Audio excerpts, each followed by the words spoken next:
कि धनबाद जिला में अवैध खनन की पराकाष्ठा हो गई है। दामोदर नदी के धारा को मोड़कर नदी के भीतर खनन हो रहा है और बड़ी मशीनें लगाकर खनन हो रहा है। नदी के धारा को बदलकर नदी के भीतर में बड़े वाहन जा रहे हैं। वहां किनारे पर एक पेयजल परियोजना बनी हुई है, ग्रामीण पेयजल परियोजना। वहां पानी अब नहीं जा रहा है, रुक गया है इनके रास्ता बनाने से। वहां के लोग प्रदर्शन कर रहे हैं। तो मैंने यही पूछा था कि भाई सरकार को पता है कि धनबाद में दामोदर नदी के भीतर बड़े पैमाने पर कोयला का खनन हो रहा है। नदी के किनारे पर कई मुहाने बनाकर वहां से अंदर में खनन हो रहा है, गाड़ियां जा रही हैं। सरकार ने कहा कि मुझे पता नहीं है। उन्होंने कहा कि हम लोग कार्रवाई करते हैं, टास्क फोर्स बना है, ये सब है। मैंने उनको बताया कि इसकी सूचना तो वहां के लोगों ने हमारे सामने फोन करके धनबाद के डीसी और एसपी को दिया है। कोई कार्रवाई नहीं हो रही है। माइनिंग डिपार्टमेंट को पता है। मैंने सबका फोटो 3 दिन पहले का खींचा हुआ फोटो और वीडियो मैंने हाउस में रख दिया। मंत्री जी का कहना है कि मिला है, कुछ समय दीजिए, हम कार्रवाई करेंगे, बताएंगे। तो इसमें कार्रवाई किस पर होगी? मैंने यही कहा कि ये सामान्य अवैध खनन करने वालों के बस की बात नहीं है। वहां जो आउटसोर्सिंग चला रहे हैं वे बड़ी मशीनें उपलब्ध करा रहे हैं इस काम के लिए। नदी की धारा को मोड़ के, क्योंकि ओवरबर्डन बचेगा, सीधे कोयला तक पहुंचे उनकी। मैंने आधा दर्जन फोटो उनको दिया है, उसमें वीडियो भी शामिल है। और मैंने ये भी बताया कि डीसी और एसपी को मेरे सामने तो खबर लोगों ने किया ही। एक बार वहां धनबाद में 4 दिन पहले चर्चा हुई कि कुछ अखबार वाले गए थे, एक रिपोर्ट बनाकर छापना चाहते हैं। तो रिपोर्ट बनाएंगे तो डीसी से प्रतिक्रिया लेंगे।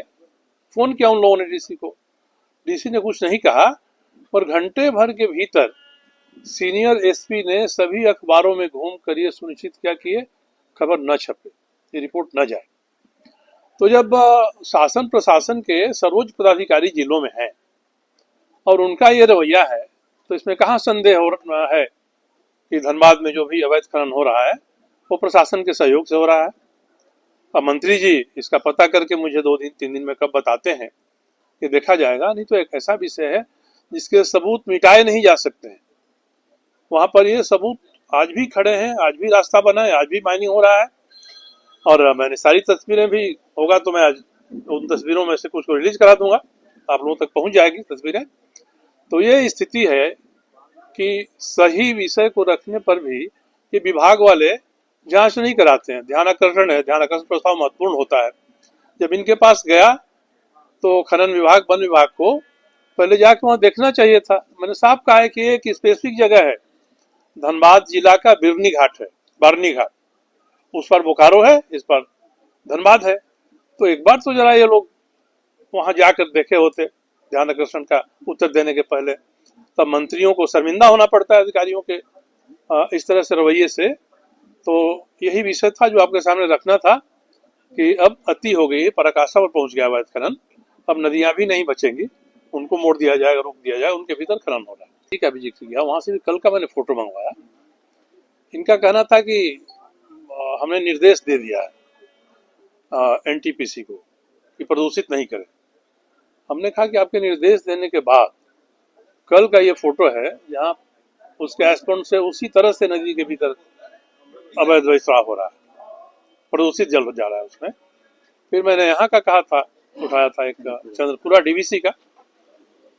डीवीसी अपने एस्पॉन्ड का विस्तार ठीक नदी के किनारे तक कर रहा है, जबकि एनजीटी ने कहा है कि पहाड़ी इलाकों में कम से कम 50 मीटर की दूरी होनी चाहिए नदी के किनारे से, आप कोई अगर निर्माण कर रहे हैं तो।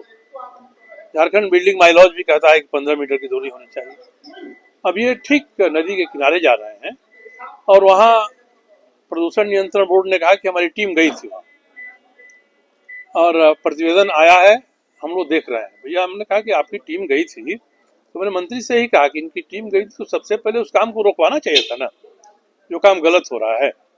नहीं तो 15 दिन 20 दिन में पूरी दीवार खड़ी हुई, कहेगी अब तो दीवार खड़ी हो गई, तो हम क्या कर सकते हैं। तो दामोदर नद के प्रदूषण के बारे में और उसके अतिक्रमण के बारे में ही आज मेरा ध्यान आकर्षण था।